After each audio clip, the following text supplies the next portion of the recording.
Hi, this is David Newton speaking. If you want something badly enough, you're going to suffer some tests in acquiring that particular goal. And just to recount one of the quotes that has been a favourite of mine for quite some time by Paul J Meyer, and that is, whatever you vividly imagine, ardently desire, sincerely believe, and enthusiastically act upon must inevitably come to pass. I'll just say that once again. Whatever you vividly imagine, ardently desire, sincerely believe, and enthusiastically act upon must inevitably come to pass. However, Paul J Meyer, he did have a few caveats to how goals can actually be achieved. And as a result of that, he had created a program on goals achievement, which I had used many years ago, called the Dynamics of Personal Motivation. And when I used it at first, it was a fairly cumbersome type of act to get a goal off the ground. I didn't quite understand what goal setting was. And there still is quite a lot of things that I'm learning about goal setting along the way. For example, Paul J. Meyer advocates five different ways that you can actually achieve getting a goal by going through this particular process.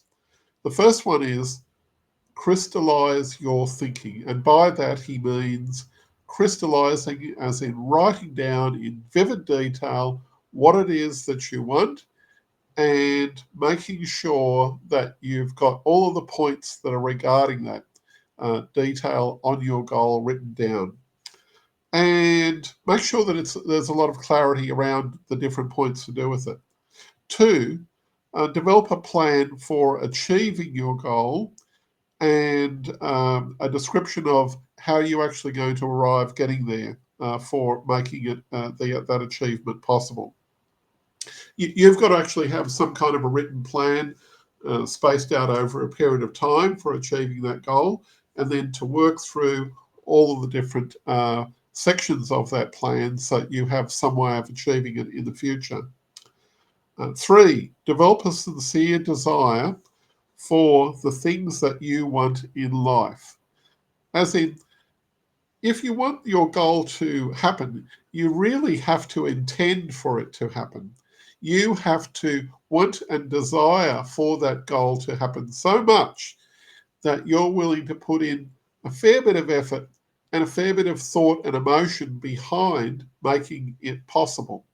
And that means looking at all the different things there that may come up against your goal and looking at all the different ways and possibilities of making sure that it can happen.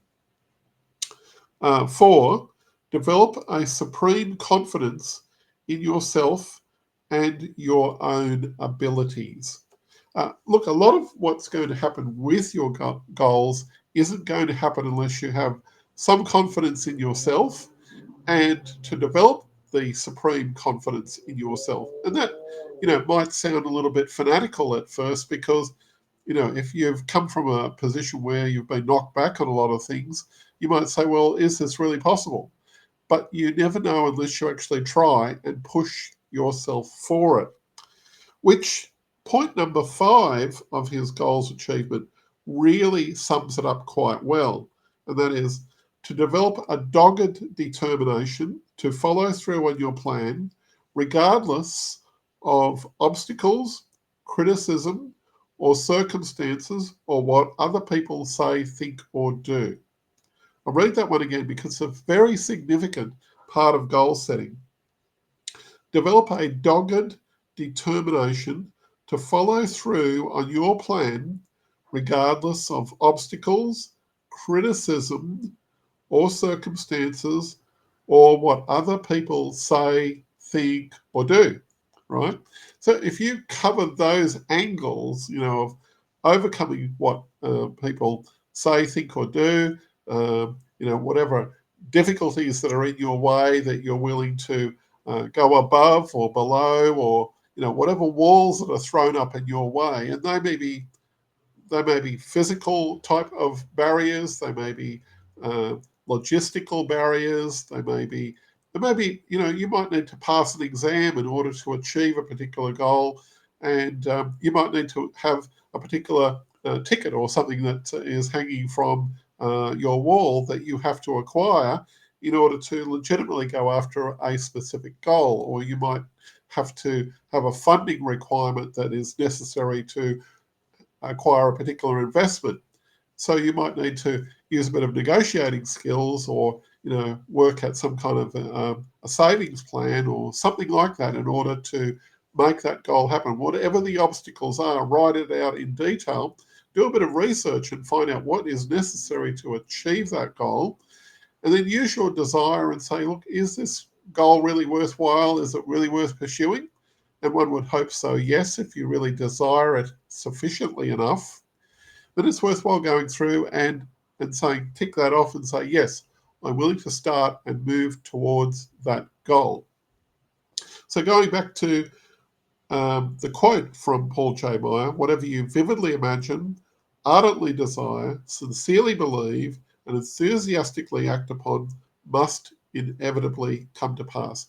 Why did he say enthusiastically act upon?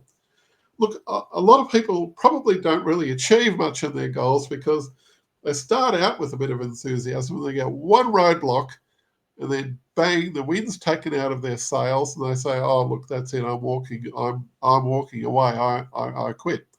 And yet, maybe when they look back on it, maybe in a few months' time, and they say, maybe if I pursued that goal, I could probably really achieve it, having thought about it.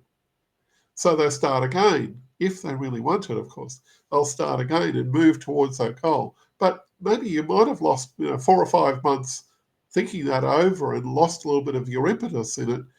And that could have been time that you could have gained a lot of ground on your goal if you'd stuck at it and maybe done a bit of research. Sure, you are going to get some knockbacks, particularly if it's a really big goal that's worth pursuing. It's inevitable you're going to get some knockbacks along the way, and some things that you think are almost insurmountable.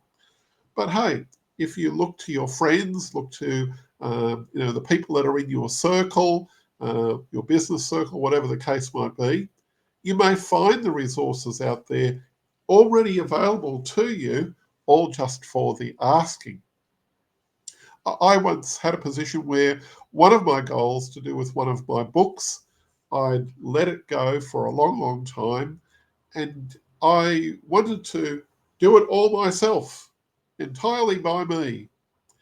And as a result, I knocked back lots of help all along the way. I can count up at the time my second book that I wanted to write and publish. I knocked back 5 people's help along the way. They were more than generous and weren't going to, hold a gun to my head over the results of the book that I was writing. They weren't going to make life difficult for me in the process. But no, I wanted to do it all by myself. I did do so, but I didn't achieve the goals that I could have achieved had I taken on at least some outside help.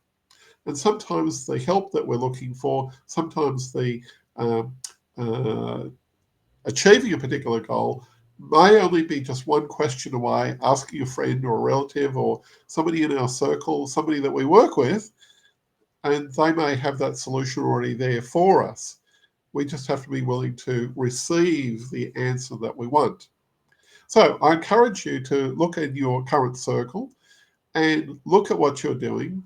Be a little bit bold, write down that goal that you want, or maybe even rekindle a goal that you've written down before, but you've quietly pushed it aside and left it on your C drive in your computer because you don't want to look at it again.